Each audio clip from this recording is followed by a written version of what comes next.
Dan ternyata memang ini adalah rekayasa. Ini dibuat-buat. Ini dibayar. Koruptor-koruptor itu yang biayai demo-demo itu. Indonesia gelap. Indonesia gelap. Sorry ye.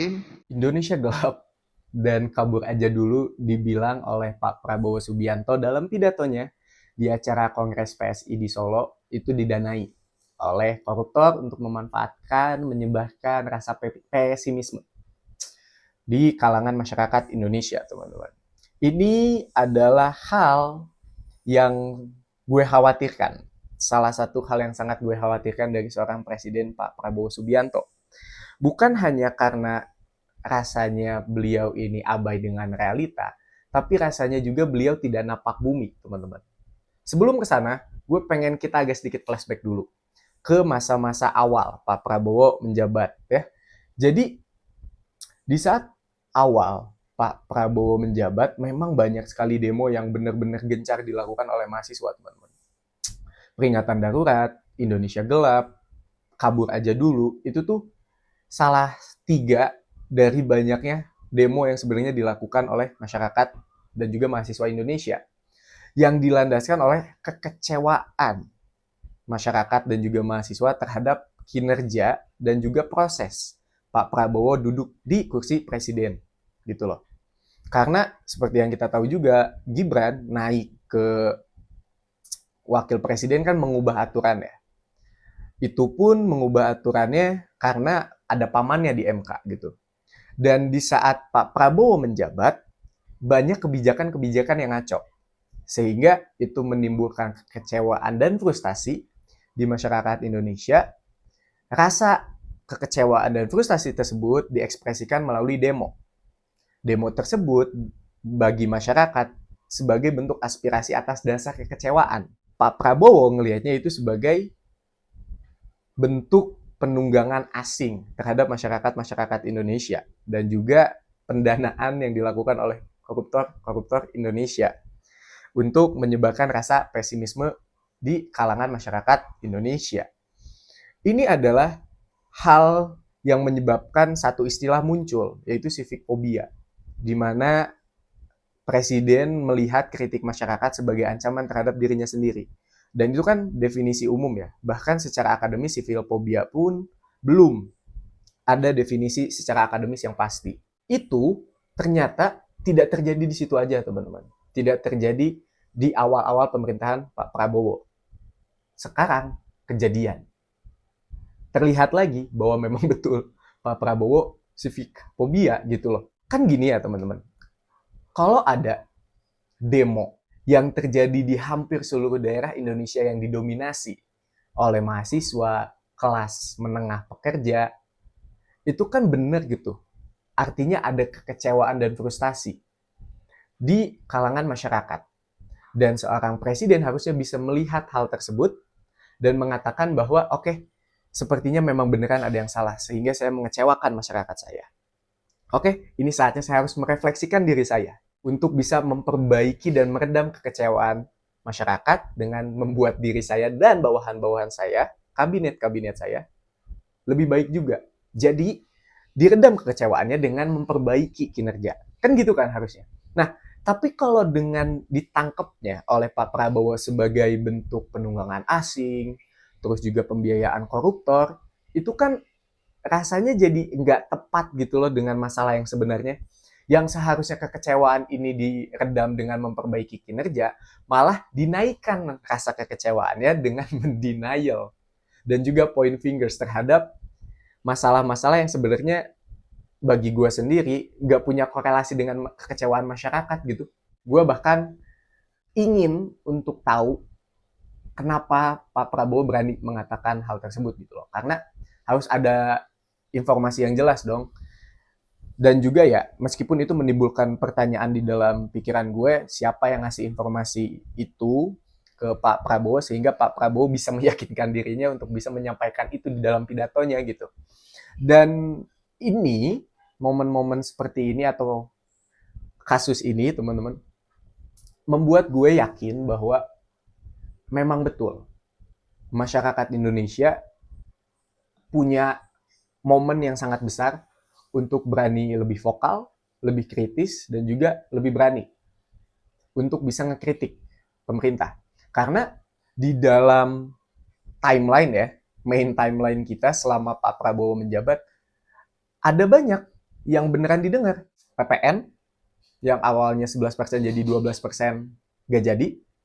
IUP, tambang, dicabut di Raja Ampat, pertambangan Raja Ampat. Terus juga gas LPG, yang waktu itu langka kan, karena nggak boleh lewat distributor. Itu tuh beneran didengar gitu loh. Kan itu berarti masyarakat didengar, ya kan? Meskipun itu memunculkan ironis juga sih dalam diri gue, katanya didenai oleh koruptor tapi tetap didengar juga gitu. Tapi itu adalah bukti kecil bahwa memang sebenarnya ada rasa ketakutan pemerintah sekarang terhadap masyarakatnya. Dan gue senang dengan adanya hal tersebut, karena bentuk ideal di kepala gue seharusnya adalah pemerintah yang takut terhadap masyarakat, bukan masyarakat yang takut terhadap pemerintah. Karena in the beginning aja, pada di saat awal-awal, kenapa mereka bisa duduk di kursi-kursi yang disediakan, gitu ya, entah itu di menteri, entah itu di DPRD, entah itu di presiden sekalipun, itu kan atas dasar mandat rakyat gitu loh. Rakyat yang memberikan kalian kekuasaan, rakyat yang memberikan kepercayaan kepada mereka untuk duduk di situ gitu loh. Kembali lagi di dalam konteks Pak Prabowo mengatakan demo-demo Indonesia itu dibiayai oleh koruptor. Ada satu hal yang ingin gue sampaikan, teman-teman. Dan gue harap kalian bisa menerima ini dengan baik. Kalau sekiranya memang, let's say, Pak Prabowo mengatakan memang dibiayai oleh koruptor itu benar gitu ya, andaikanlah seperti itu, berarti yang bermasalah itu bukan pemerintahnya, tapi masyarakatnya. Kalau sekiranya benar. Karena kan gini ya, kalau dibiayai oleh koruptor, kita sebagai masyarakat kan dirugikan oleh seorang koruptor karena dia ngambil uang yang bukan hak mereka, dan uang tersebut adalah uang-uang masyarakat atau uang-uang untuk masyarakat. Koruptor ngambil dari rakyatnya, oke? Set, ngambil nih, set. Aku punya 100 triliun, let's say. 100 triliun ini dikembalikan lagi dengan rakyat nih, gue punya uang 100 triliun. Kalian demo ya, gitu. Dan kalau kita masih bisa berpikir dengan logis gitu, masa kita pengen dibiayai oleh seseorang yang mencuri dari kita? It's kind of funny to think about that. Kayak circle gitu. Aku ngambil uang dari kamu, uangnya buat kamu ya, tapi kamu harus ngelakuin sesuatu. It's not apa ya? Bagi gue itu nggak make sense aja kalau memang benar gitu. Sehingga stance gue benar gitu. Stance gue masih bold mengatakan bahwa gue nggak percaya bahwa demo-demo tersebut dilakukan oleh atas atau dibiayai oleh koruptor ya. Nah, sampai apa yang dikatakan Pak Prabowo ini membuat gue untuk melihat, ada nggak sih pemimpin-pemimpin di dunia yang melakukan hal yang sama dengan Pak Prabowo? Dan gue menemukan, teman-teman, ini adalah hal yang dilakukan juga oleh Presiden Trump. Karena ini gue akan ceritain ya, kenapa gue bisa menemukan kesamaan Pak Prabowo dengan juga Presiden Trump. Jadi, ada satu demo, teman-teman. Demo tersebut di Harvard University. Oke? Di Harvard, itu ada demo terhadap pro-Palestinian. Jadi, mahasiswa-mahasiswa Harvard ini demo atas tindakan yang telah dilakukan kepada Amerika yang membiayai Israel, dan Israel melakukan genosida di Palestina. Masyarakat atau mahasiswa-mahasiswa Harvard ini demo lah, meminta untuk stop melakukan hal-hal tersebut. Oke? Dan peristiwa tersebut, demo tersebut didengar oleh Trump. Dan Trump menanggapinya, mengecap mahasiswa tersebut sebagai antisemitisme. Dan juga Trump bilang bahwa mereka ini terafiliasi dengan Partai Komunis Cina. Ya kan sebenarnya itu sama aja dengan apa yang dilakukan oleh Pak Prabowo, teman-teman. Kalau kita lihat lebih dalam lagi, Pak Prabowo ngatain nih, kekecewaan masyarakat itu dibiayai oleh koruptor, ditunggangi oleh asing. Presiden Trump mengatakan orang yang pro-Palestinian ini sebagai antisemitisme dan juga berafiliasi dengan Partai Komunis Cina. Sama, guys. Point fingersnya sama. Mereka menunjuk hal-hal yang sebenarnya tidak berkaitan secara langsung ke bentuk kekecewaan masyarakat gitu loh.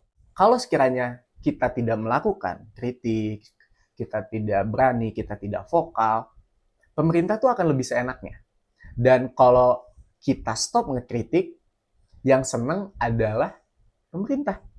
Karena dianggap kita nurut, kita dianggap sebagai masyarakat, sebagai orang-orang yang oh ya udah, yang penting gimana pemerintah, dan itu bikin pemerintah punya kuasa lebih untuk melakukan apa yang mereka ingin gitu loh. Sehingga apapun yang terjadi teman-teman, dan memang kita perjalanannya masih panjang gitu ya, sehingga masih banyak yang harus kita awasi bersama-sama terhadap masa kerjanya Pak Prabowo. But one thing, ada satu hal yang gue juga cukup yakin akan terjadi. Masyarakat Indonesia sekarang udah lebih pintar, masyarakat Indonesia sekarang lebih paham mana yang benar dan mana yang salah. Dan ya, seharusnya ini adalah momentum yang paling baik bagi masyarakat Indonesia untuk bilang ini adalah saatnya kita yang ditakuti oleh pemerintah kita. So ya teman-teman, ini adalah momen yang paling tepat untuk mengatakan kepada para pemimpin dan juga para pejabat kita, kalianlah yang harusnya takut kepada kami. Dan gue rasa konten ini cukup teman-teman. Dan terima kasih banyak juga yang udah nonton. Gue Rangga Susana teman-teman. Ciao.